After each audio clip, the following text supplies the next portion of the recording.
Hey, what's up? Ryan Kohler here, founder of ApplicantPro and CEO of Refer. And today I want to talk about sourcing and specifically what it has to do with your employer brand.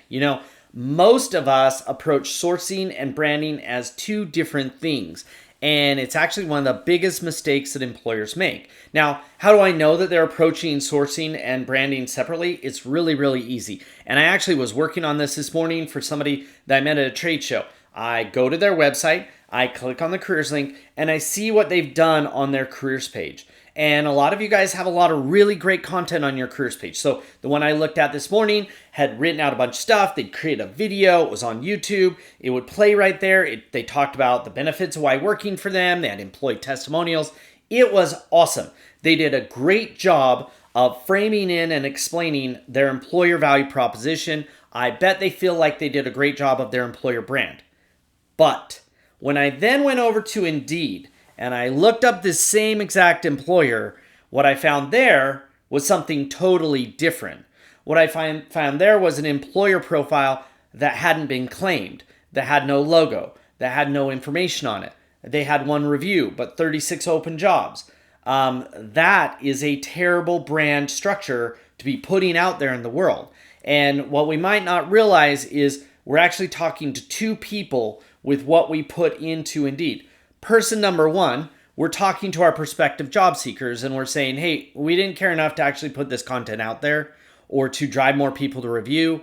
People might start asking, why would only one person review when they have 36 open jobs and 500 employees? It doesn't make sense to them. So that's number one. We're projecting to job seekers that we don't really care about branding ourselves on the job board. Number two, we're projecting to Indeed and therefore Indeed's algorithm that we don't care about branding ourselves. Huge problem.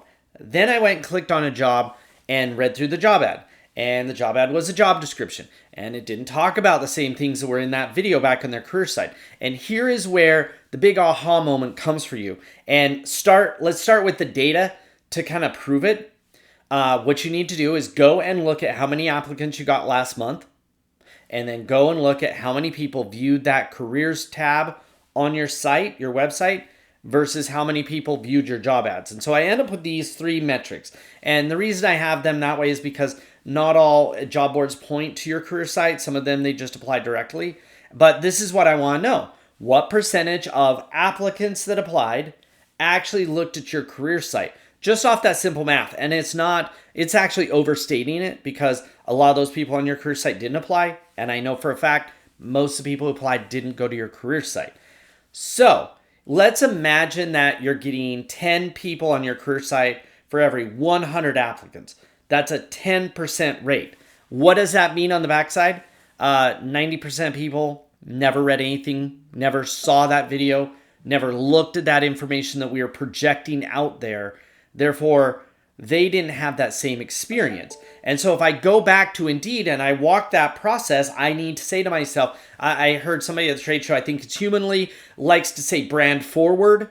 Well, hiding your brand either on your career site or hiding your brand to be in the interview process, while it does work for those people who get to the career site or get to the interview, for everybody else, which is 80-90% of your job seekers, they never learn anything about it. It's wasted on them.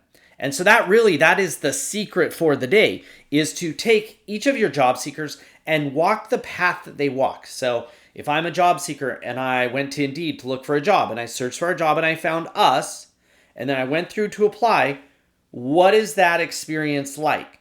What information did I read about our employer value proposition? What information did I see potentially on our job board profile? In the ad, hey, what would happen if I only read the ad and I didn't go to the job board profile? If I clicked apply and I stayed there and applied and then I got a confirmation email back, just assume at that point, like ask yourself for that person, did they actually experience or did they actually read about our unique employer value proposition?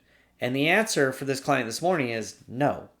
And if I go to your website and I click on careers and there's a button that says our openings and I can click there and never watch that video and I jump right to the job ad, did I actually ever experience or learn about your employer value proposition? And the answer is going to be no. And that it should be a big aha. That all that work you put into that employer branding, which is great, but that content also needs to be reused and reutilized in your job ads. You have to design your process based on the idea that 90% or 80% of job seekers are only going to read your ad. So if you approach it that way and say this ad has to be the thing, not just it says who we're looking for, not just it says the requirements, and it should explain what it's like to do the job, but it also has to be there to explain why they would want to work for us, period, regardless of the job. And so when we think about that ad of saying, look, we have one part of the ad that is about what are the requirements, here's how to know if it's worth your time applying. But the majority of the ad is broken up into these two things of why would you want to do this job and why would you want to do this job for us? Those two questions need to be answered in that job ad. They need to be answered, though. Why would you want to work for us? It needs to be answered on your Indeed profile. And it needs to be answered on your career site. And everywhere else that you do any type of job marketing, you need to make sure that you are explaining why would you want to work for us? Why would this be an upgrade compared to where you work today? And that right there is a huge, powerful secret that increases applicant flow by 50 to 300% right off the bat. Not by spending more money, but by writing better content. And you see, if you decide you're going to sponsor that ad, or you're going to use programmatic, or you're going to pay for paid job ads, or anything like that, that money is just increasing the distribution of what's in your ad. So if your ad's bad, throwing more money at it is just getting more people to read a bad ad. Your goal first is to perfect your ad. Get your ad to be super engaging, super compelling, high conversion rate, that standing on its own, if somebody only read that ad, they would walk away saying, I know what's required for this job, but more importantly, I know why I would want to do this job for this company and what it's like to work there. Why would I want to switch? So, thanks so much for watching. Until next time, we'll talk to you later.